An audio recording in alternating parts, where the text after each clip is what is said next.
Let us begin by testing different food items to see if they contain carbohydrates or not in that food item. There are many types of carbohydrates exist in our food generally that we eat. The main carbohydrates found in our food are in the form of starch and sugar.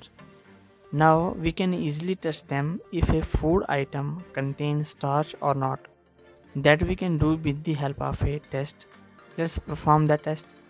Take a small quantity of a food item or a raw ingredients of that food that we want to test.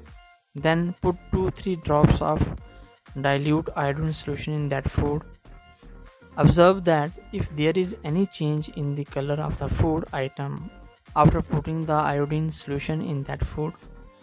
Did that food turn into blue-black in color? A blue-black color indicates that food contains starch. Starch is the kind of carbohydrates. In this way, we can find out carbohydrates in our food.